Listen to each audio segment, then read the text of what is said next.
بسم الله الرحمن الرحيم نحمده ونصلي ونسلم على رسوله الكريم أما بعد السلام عليكم ورحمة الله وبركاته. How to mark your Mushaf? This is one of the most important questions that a student of Qira'ah could ask, and this is because he is going to use his markings throughout his Qira'ah journey.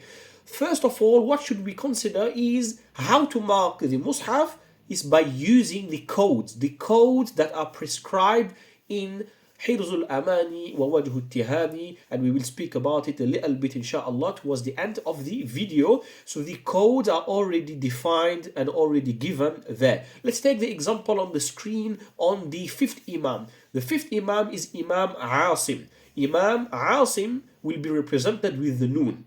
And then his first narrator, who is Imam Shu'bah, will be represented with the Sad, and Imam Hafs, who is his second narrator, will be represented with Ain. And this code, this full code, is known as Nasr. So Noon for Asim, Sad for Shu'bah, and Ain for Hafs. These are the ways of writing. So when we write in the Mushaf, we will actually use these. We're not going to write the full Asim, for example. We'll write just the Noon. So these are codes to be memorized by any student of Qira'ah. Number two, what book of reference to use for the markings? And this is another question which is very common, because when a student starts his journey, he does not know how to start that journey and what book to use, what support to use to actually mark his Qur'an. Where would he get the answers? So the first and the most used, the most common book is Al-Budur Al-Zahira. Al-Budur has in it the 10 Qira'at. So if a person is interested to write and to mark his Qur'an according to the 10 Qira'at at once, he should use Al-Budur, and it's also a very easy read inshallah ta'ala. Number two is غيث النفع في القراءات السبع, also called and known as غيث النفع. Of course, this is more on the pronunciation, the Urdu pronunciation, where the Indian subcontinent will say it غيث النفع. However, the real name غيث النفع في القراءات السبع, which talks about the same qira'at. However, here it is restricted to 7 qira'at of Shatibiyya, of حرز الأماني ووجه التهاني. Now you have another option, which is to study every riwayah separately. You have books and you have collections that deal with this as well. For example, the collection of Sheikh Tawfiq Damra, Hafidahullah Ta'ala, he has actually for every single riwayah, he will have a specific book. So if a person is interested to learn one specific riwayah, instead of opening Al-Budur and go throughout every riwayah and then select the specific riwayah from it, he will actually use these kind of books, and it is much more efficient inshallah ta'ala for this manner, for this way of learning. Now we have lastly the concept of marking the Mushaf.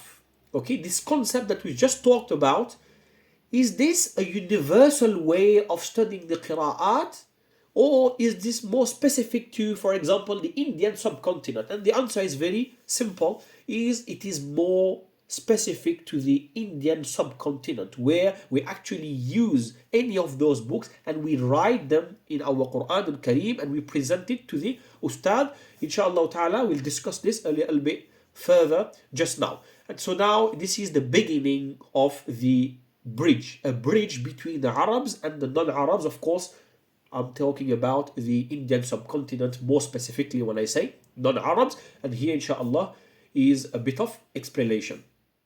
Let's talk about the difference between the Arab world and the non-Arab world in terms of safeguarding, protecting the Qira'at.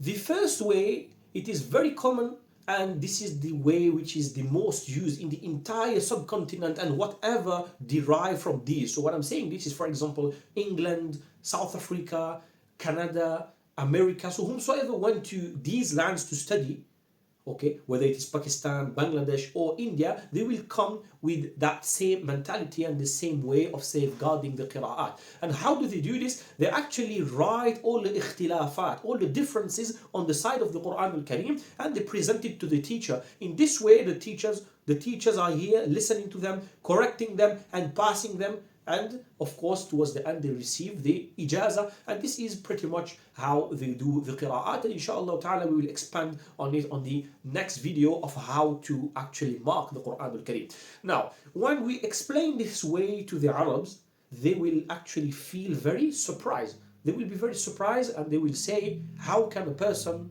learn al-qira'at in this way? Why? Because for them, they recite all the qira'at with the teachers by heart, and they memorize the differences of qira'at from a book which is called Hirzul Amani wa Wajhu Tihani. As you can see here, Hirzul Amani wa Wajhu Tihani, which is known as Ash-Shatibiyya. So what do? Is they memorize the poem completely and they apply the rulings from this poem into the Qur'an al-Kareem. So for example, if there is an ikhtilaf that comes in the Qur'an, they will also recite the verse from poetry.